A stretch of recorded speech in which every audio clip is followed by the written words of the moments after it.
Hey there. We're diving deep into Cal Newport's deep work today. Oh, yeah, a classic. It's practically like the Bible for, anyone So who's, focus. trying to focus in this crazy, distracted world we live in. Right. And I think a lot of people are familiar with the idea, at least. Yeah, Deep work equals good. for sure. But we want to go a little bit beyond that today. Absolutely. We want to unpack why it's almost like a superpower Yeah. for your brain. Yeah, like it's more relevant now than ever. Exactly. And how can we actually do it? Like, Right. everyone's talking about it, but how do you really achieve that state of deep work? How do you implement it? Yeah, and so Newport starts the book by kind of throwing some shade at shallow work. Yeah. So can you break down for us, what exactly is shallow work? Sure. And why is it the enemy of what we're trying to accomplish here? So shallow work is basically like all those tasks that fill up your day, but don't really require that intense focus. Okay. Like your emails, meetings, scrolling through social media. It's Okay. kind of like busy work. Gotcha. The problem is it really fragments our attention and keeps us from reaching our full potential. Right. It's like you're constantly snacking on junk food Yeah. when what your brain really needs is like a proper meal. Okay, I love that analogy. Yeah. So Newport's argument is that, deep work is becoming more rare Hmm. and valuable Yeah. in our knowledge economy. It's becoming a superpower. Yes. And so it's like the more distracted everyone else gets, Hmm. the more those who can focus deeply stand out. Yeah, and they produce higher quality work, they learn faster, Yeah. and they just have that competitive edge. Exactly. It's not just about getting things done. Right. It's about doing more meaningful work. And he uses this great story in the book Oh, yeah. about Carl Jung, the psychologist, Yeah. who literally built a tower in the woods He did. to escape distraction and just Just to get that deep work. Yes, like he knew. Yeah. He needed that didn't focus to do his best work. I think it's so interesting that the need for deep work isn't really a new thing. Right. Like think about monks in monasteries Mm-hmm. or, scientists conducting experiments. Yeah. People have always sought out these environments where they can disconnect and focus and just produce incredible things. So it's not just like Yeah. a trendy productivity hack or something. No. It's tapping into something fundamental about how our brains actually work best. Absolutely. And speaking of how our brains work, you mentioned there's actual science behind the benefits of deep work. Oh, yeah. There's tons of research. Okay, so what's going on in our heads Yeah. when we achieve that state of deep focus? So one of the key concepts that Newport dives into is this idea of flow state.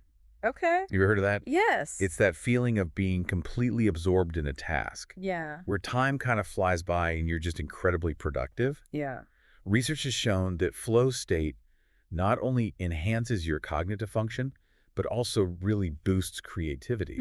So it's not just like powering through a task. No. It's almost like reaching a different, A different level of thinking. yeah, where you can be more creative and effective. Absolutely. You're like reaching your peak cognitive performance. Wow. And then think about the flip side of that, constantly working in a state of distraction. Right. Newport argues that the modern workplace, with its open offices, endless emails, notifications, It's almost like it's designed to keep us distracted. constantly in this state of shallow work. Oh, it's so true. It's like we're constantly bombarded. Yes, And it feels almost impossible to really focus on anything meaningful. exactly.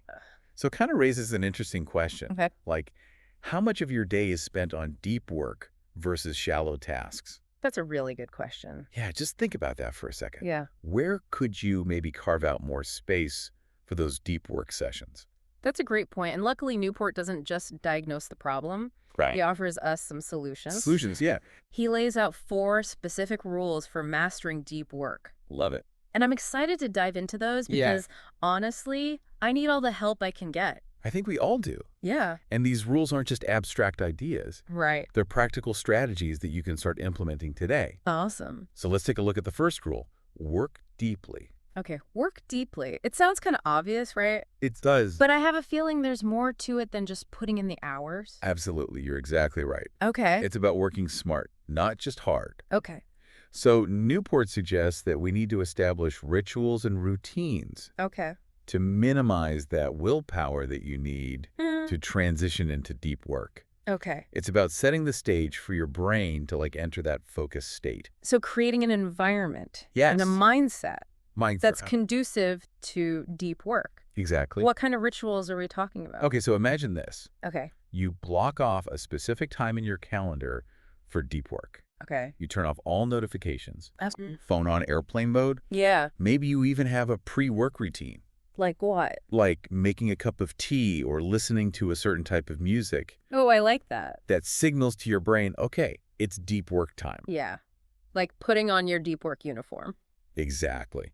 And it makes sense because willpower is a limited resource. It is. So we need to make it as easy as possible For sure. to slip into that focus state. Absolutely. And then there's another practical framework that comes in Oh, yeah. that he talks about, which is the 40X framework. Yes. Can you tell us a little bit about that? Yeah, so imagine using this framework to just supercharge your deep work. Okay. You've pinpointed your most impactful task, Mhm. you're laser focused on a clear goal, and you have a system to keep yourself accountable. Yeah. That's 40X in action, Awesome. and it can be a game changer. So it's about creating structure Yes. and systems System. that support deep work, Yeah. not just relying on willpower alone. That's really helpful, and I think that sets the stage nicely for these other rules, which I'm sure we'll get into. Oh, they get even more interesting. Okay, good. Are you ready to embrace boredom? Embrace boredom. I thought we were trying to be more productive, I know, right? not just sit around twiddling our thumbs. It sounds so counterintuitive. Yeah. But think about it. Our brains are like muscles. Okay. If we constantly give in to that urge to, like, check our phones or just jump from one distraction to another, Yeah. we're weakening our ability to focus for extended periods. So we're training our attention spans to be shorter. Shorter and shorter. And shorter. And Yeah. Newport is saying we need to reverse that by Yes. actually getting comfortable with being bored. Exactly. By resisting Yeah. those instant gratification impulses, Okay. we strengthen our ability to concentrate when it really matters. So instead of reaching for our phone every time we have a spare moment, Yes. we need to let our minds wander and actually get bored. It's a bit more than just letting your mind wander aimlessly. Okay. He suggests techniques like productive meditation. Productive meditation. That sounds like an oxymoron. I know. How can meditation be productive? Isn't it about clearing your mind? It's about using those moments when you're doing something repetitive, Okay. like walking or washing dishes, to actively think deeply about a problem or idea. So turning those mundane moments Yes. into opportunities for deep thought. Exactly. Okay, I like that, like sneaking in a mental workout Yeah. throughout the day. And this focus on beating our mental strength and resisting distractions leads us nicely into rule number 3. Okay, hit me. This one might be a tough one for some of us. Okay, I'm ready. Quit social media. Quit social media. That's a bold statement. It is bold. It makes you think, though. It does. Like, how much of our time and focus are we just handing over to these platforms? Exactly. All the time. He's not necessarily saying that we need to completely disconnect. He advocates for more of a digital declutter, Okay. where you critically evaluate each platform. Okay. And you ask yourself, like, is this truly adding value to my life, or is it just sucking away my time and attention? That's such an important question. Is. It's so easy to get caught up in that fear of missing out It is. and feel like you need to be on every platform. Yeah. But I think he's pushing us to be more intentional Intentional, yes. about how we spend our time online.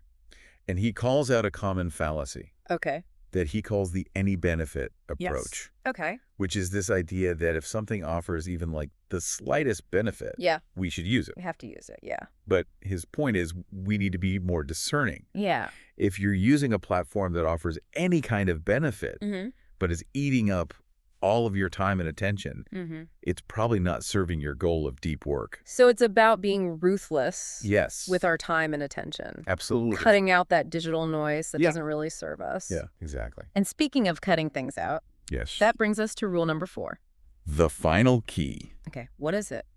drain the shallows. Drain the shallows. Okay. What does that even mean? So it's about minimizing the amount of time you spend on shallow, low-value tasks that eat away at your day Okay. and prevent you from doing that deep work. So like decluttering. Yeah, But for our to-do list, exactly. what are some practical ways that we can drain the shallows? So he suggests scheduling every minute of your day. Okay. I know it sounds a little rigid, Yeah. but the idea is by planning out your time intentionally, Okay. you're less likely to fall into that trap of reactive work. Constantly responding to emails. Yes, and getting pulled into unimportant tasks. Okay, so being proactive Proactive. with our time instead of reactive. Exactly. Taking control of our calendar Yes. instead of letting our inbox control us. Absolutely. And another helpful tactic is batching similar tasks together. Okay. Like instead of checking email constantly throughout the day, you designate specific blocks of time for email, Okay. and you just knock it all out at once. So you're not constantly switching gears Exactly. and losing focus. Yes, you create that dedicated time for deep work, Okay. and then you deal with all the shallow stuff in a more efficient way. Oh, I like that. And a big part of draining the shallows Yeah. is learning to say no more often. Ooh, that's a hard one. It is. It's about setting those boundaries Yeah. with colleagues, clients, even ourselves. Yeah. So we can protect that precious time for deep work. It's like reclaiming our time and attention Yes, and using it for what really matters. exactly. And that brings us back to what we were talking about earlier Yeah. about doing more meaningful work. It's empowering to think that we actually have more control We do. than we realize. We do. You've clearly spent a lot of time thinking about this. I have. What stood out to you most What resonated with you? from deep work?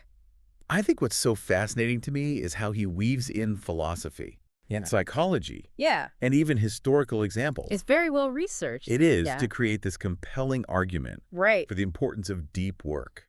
He doesn't just present it as like a self-help book with tips and tricks. No, Yeah. it's a deeper exploration of how we work, Right. how we think, Mhm. and how we can thrive in a world Yeah. that's increasingly hostile Yes. to this deep focus. It's like a different way of working and living. Exactly. And he doesn't shy away from the challenges either. Right. He acknowledges that it takes effort, discipline, and a willingness to push back against the norms Mhm. of our always-on culture. So it's like he's giving us a toolkit Yes. for reclaiming our focus. Yeah. And in a way, reclaiming our minds Absolutely. from this constant barrage of distractions. I love that.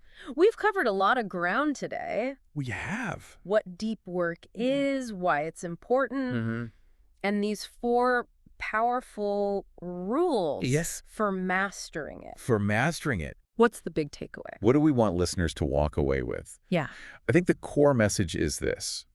Focus is a choice, Okay. and it's a choice that can unlock your potential Hmm. and lead to a more meaningful and productive life. I love that. It's not about working harder. No. It's about working smarter Smarter. and creating a life where you can do your best, most meaningful work. So someone's listening to this right now and they're like, okay, I'm sold. Deep work is the key. Yeah. But like, where do I even begin? Yeah, it can be overwhelming. What's like one tiny step they Yeah. can take today to kind of get started? I think the first step is just to start noticing your distractions. Okay. What's constantly pulling you away from focus? Is it social media? Mhm. Is it email? Is it the news? Yeah. Just becoming aware of those distractions is huge. It's like shining a light on them. Exactly. Once you see them, Yeah. they lose a little bit of their power. I like that. And then just pick one tiny change. Maybe it's turning off notifications for an hour a day, or maybe having a no-phone zone in your workspace. Okay. You know, small wins build momentum. So it doesn't have to be this massive overhaul all at once. No, No. just one small thing. One small tweak. Okay. And remember, it's a journey, not a destination. Right. There will be days where you nail deep work, and there will be days where you get sucked back into the shallows. Yeah, some days are going to be better than others. Exactly. Just be kind to yourself, keep practicing, and celebrate those small victories along the way. We're all human. We are. And the more you practice it, the easier it becomes. You're literally like rewiring your brain You are. to be more focused and intentional. Absolutely. So we've covered a lot today. We have. The what, the why, the how. The what, the why, the how of deep work. We've explored this power of focus, Mm-hmm. the perils of distraction, Yes. and most importantly, practical ways to cultivate more deep work in our lives. Yes. What's the final thought that we want to leave our listeners with? I think it goes back to this idea of choice. Okay. You have the power to choose how you spend your time and your attention. Yes. Choose deep work, choose focus, and you choose a path towards a more meaningful and fulfilling life. Beautifully said. It's not about working harder, it's about working smarter and creating a life where you can really do your best, most meaningful work. Thanks for joining us on this exploration of deep work. We'll be back with more deep dives into related topics in the future. Until then, Keep those distractions at bay and go deep.